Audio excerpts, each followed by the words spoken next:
Any of you familiar with the homiletician Fred Craddock? I knew Darrell would raise his hand.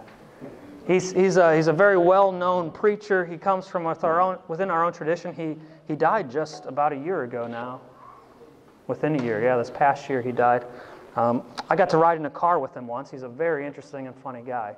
But in one of his books called Craddock's Stories, the very last story in that book is a very interesting one. He talks about it was in the 1950s, I believe. He and his wife, he was a pastor in Oklahoma at the time, but he's from Tennessee, and they were traveling back to Tennessee just for a vacation, and they stopped in this diner, and they sit down to eat in this diner, and they're tired from their travels. They just got there to start their vacation. They didn't want to be interrupted or anything, but this old friendly fellow came over and asked them, "Hey, who are you? What are you doing in town?" And he said, "Oh, well, my name's Fred, and I'm a pastor of homiletics." And he goes, "Oh, you're a preacher." A preacher was very important to me in my life. And so he proceeds to tell a story about when he was young. He was born out of wedlock in the middle of the mountains in Tennessee, which would not be a good place to be born out of wedlock. This would have been the 1800s when he was born. And the whole town knew that he didn't have a dad. And he started going to this church, and the church got a new pastor. And he could feel the eyes of everybody on him in this church, so he'd always sneak in late and leave early and try to get out of the way. Well, one Sunday he couldn't. He couldn't leave early. I know this has happened to some of you. You've gotten caught in the crowds. Some of you that like to sneak out. And he couldn't leave, and so he ended up going slowly down the aisle, and he felt a hand on his shoulder. And as soon as he felt the hand, he knew who it was. He knew it was the pastor.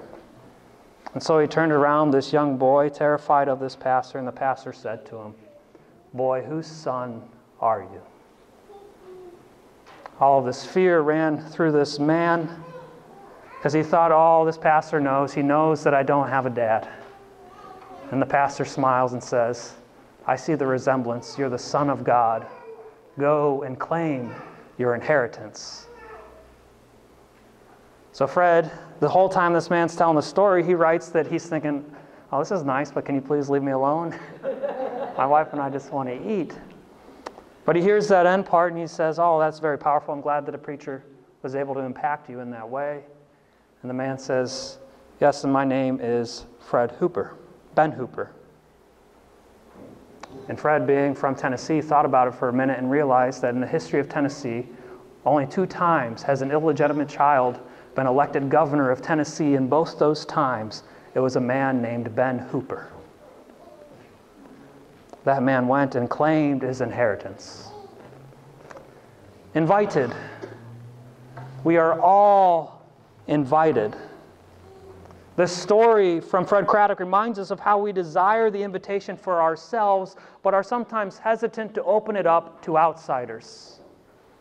He and his wife came to eat alone, but the outsider came and joined them and shared with them a piece of God that is still worth sharing, that we have all gained an inheritance from God, but they were hesitant to open their table to this outsider. What is this inheritance?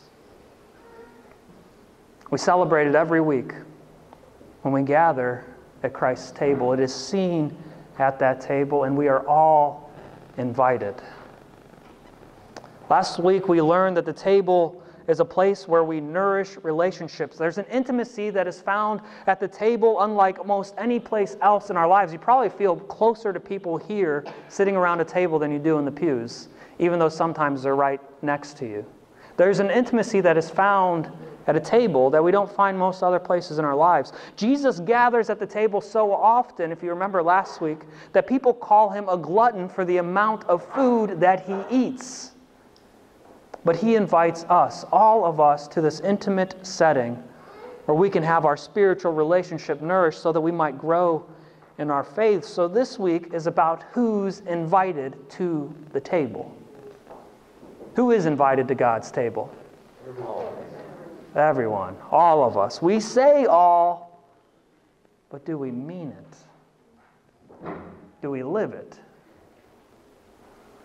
I'm going to read us our text again for today. I want you to listen this time. You've said it out loud, so now listen to the words. In Matthew 9, verses 9 through 13, we read, "As Jesus was walking along, he saw a man called Matthew sitting at the tax booth, and he said to him, 'Follow me.' And he got up and he followed him.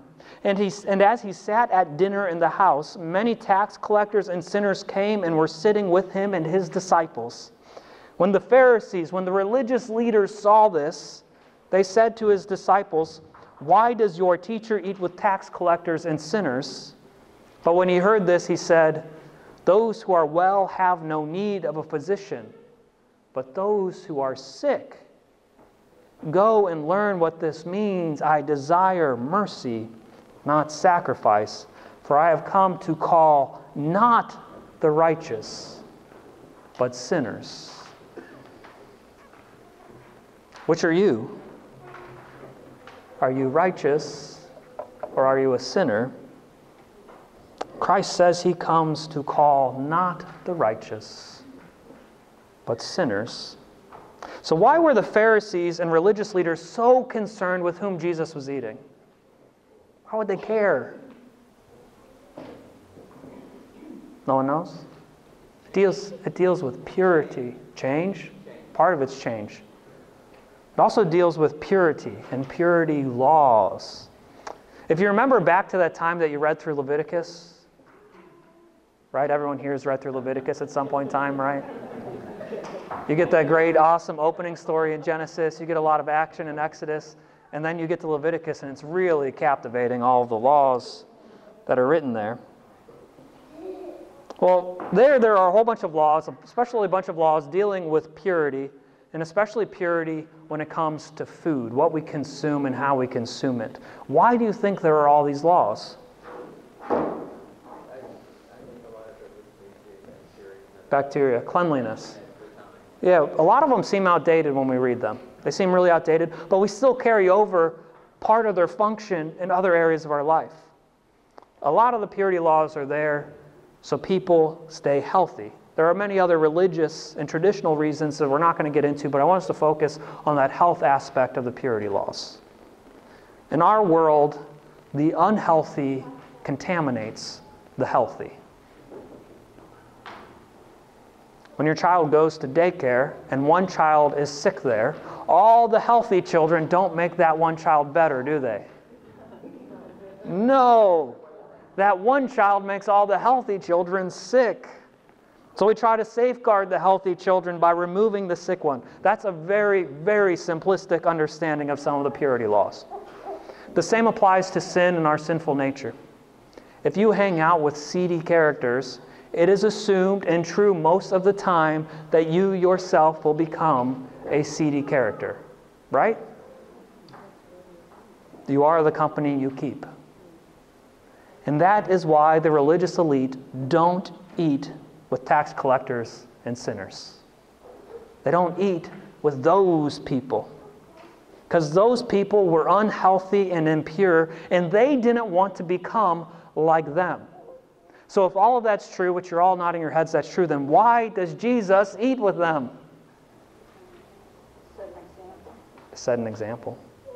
If we're honest with ourselves, we're all sick. We all deal with so many sins that we carry with us.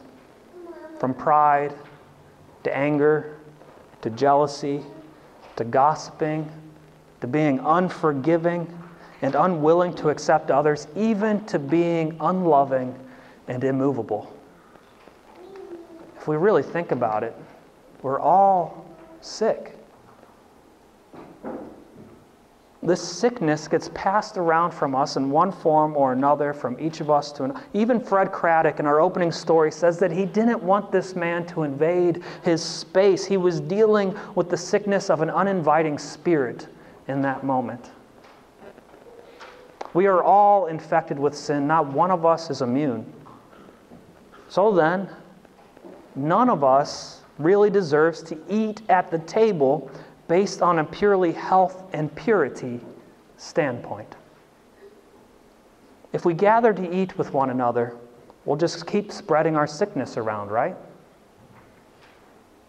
So maybe we should all just stop now, walk out the door, and go our separate ways. But Jesus doesn't follow the standard protocol. And even though the unhealthy infects the healthy in our world, Jesus comes and turns our world upside down. He goes and he invites the sick. He looks for those people. He invites the sick, the unhealthy, the impure, the lesser thans to come and eat with him. Sometimes not even to come to eat with him. He invites them to go and eat at their own house with him. And he shows us that with him, it isn't the unhealthy that infects others. It is his holiness that becomes contagious. With Christ, it is his holiness that becomes contagious. How awesome is that? We just realized that in our world, always the sick infects the healthy, but with Jesus, it's his holiness that overcomes everything. But to really see the impact of what's happening here in chapter 9, with Jesus sitting and eating with the unsavory, we need to go back a little further and go back to Matthew chapter 8. I've already provided you with this text. In Matthew chapter 8, verses 1 through 3, we read, "When Jesus had come down from the mountain, great crowds followed him, and there was a leper who came to him and knelt before him, saying, 'Lord, if you choose, you can make me clean.' And Jesus stretched out his hand and touched him, saying, 'I do choose, be made clean.' Immediately his leprosy was cleansed." We have many healing stories in the Gospels. We talked about some in Sunday school this morning that involved Jesus' spit. We have many healing stories in the Gospels, but this one is a little different. Leprosy is an impure, unhealthy disease that is spread through close contact. Now we know that Jesus doesn't have to touch people to heal them. He doesn't even need to be in the same town. Just further on in chapter 8, you could read a story where Jesus heals a centurion's servant that he's never even met. But with this leper, Jesus crosses the barrier of healthy to unhealthy, from pure to impure, and he turns everything upside down. He reaches out his hand to heal this leper. Instead of the unhealthy afflicting its will on the healthy, Jesus' holiness becomes contagious and pushes away the impure in that moment. But if we live lives without Christ, if we don't allow that holiness to become contagious in our lives, if we live lives without Christ, then we're living completely in this world. And what does that mean? That the unhealthy will infect us. When we remove God from our center, then we allow for all of the unhealthy things in our world to continue to corrupt us, and we become a corrupting agent to others. Jesus invites us to his table with the tax collectors and the sinners because he wants to turn our worlds upside down. That's scary, though. We get really comfortable. When we say that everyone is invited to God's table, we need to mean everyone. Because Christ certainly invites everyone to his table. There's no human-made barrier that can stop him from inviting others, but we can get in their way of accepting that invitation.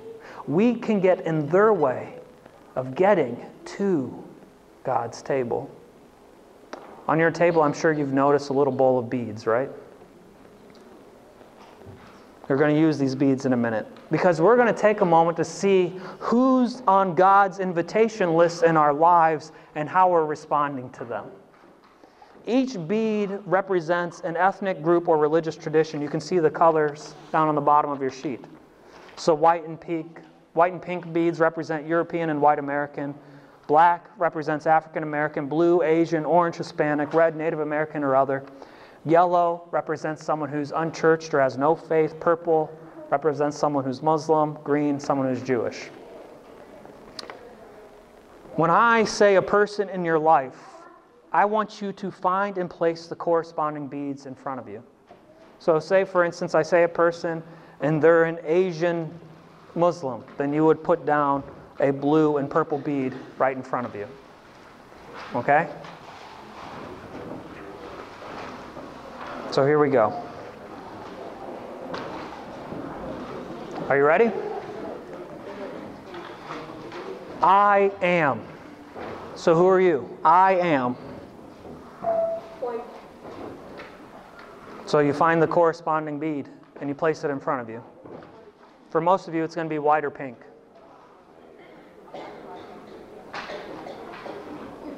Okay? My parents. So your parents, what are your parents?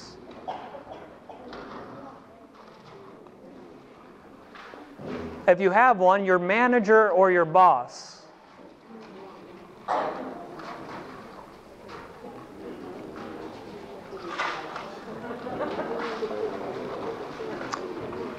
How about your hairdresser or barber?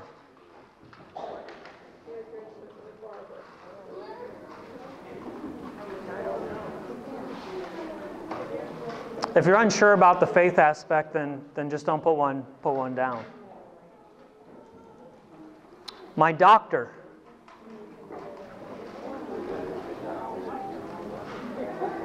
Doctor. Some of you might be noticing a pattern at this point. My dentist.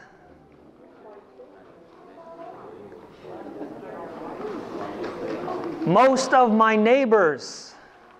So your neighbors, most of your neighbors, what are they?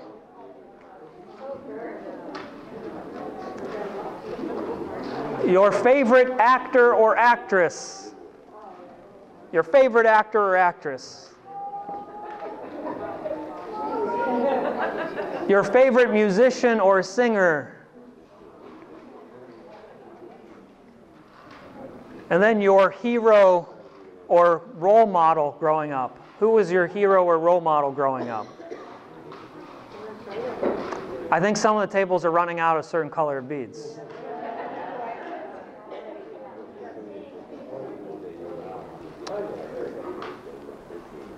How do you feel about the colors that are laying in front of you? I heard one person speak up and they said sad. How do you feel about the colors in front of you? Are they mostly all the same? Are they mostly just like you? If these are the people we surround ourselves with and aspire to be like, then what does it say about the table that we're gathering around? Is it Christ's table where everyone is invited and we mean everyone and we show them the invitation, we welcome them? Or are we only allowing the insiders, the elite, the ones who are just like us, to join? When Jesus eats with those people, he's telling us to do several things. He's telling us to look around and see with whom we are eating. Not just in this space, but in our lives. Look around. See with whom we are eating, worshiping, ministering, living, and more. Then he's saying, shake it up. Don't keep it the same. Just like he tells the Pharisees in Luke 14, which we heard last week and we'll study again later. And just like he does in our reading today, when he sits and eats with the tax collectors and sinners, he shakes things up. And lastly, Jesus' invitation to all is an invitation for us to live out a piece of Scripture. In 2 Corinthians 5, verse 21, Paul writes these pretty well-known words. He says, "For our sake he made him to be sin who knew no sin, that in him we might become the righteousness of God." For our sake he made him to be sin who knew no sin, so that in him we might become the righteousness of God. In other words, Christ invites us to stop letting the unhealthy afflict the healthy. Stop being just another part of this world and start letting his holiness, his righteousness, his all-encompassing, never-ending, barrier-destroying, death-defying love to take over. When we say all are invited, and we'll probably say it again today, we must, as followers of Christ, be intentional about making sure that both insiders and outsiders are at our table. If you have your paper in front of you, that's the answer on the front. When we say all are invited, we must, as followers of Christ, be intentional about making sure that both insiders and outsiders are at our table. All of the beads can't be the same color. Otherwise, we're not spreading Christ's holiness far enough, and we're allowing the unhealthy to affect our health. And Christ invites us to His table so that His holiness might become contagious in our lives. Amen.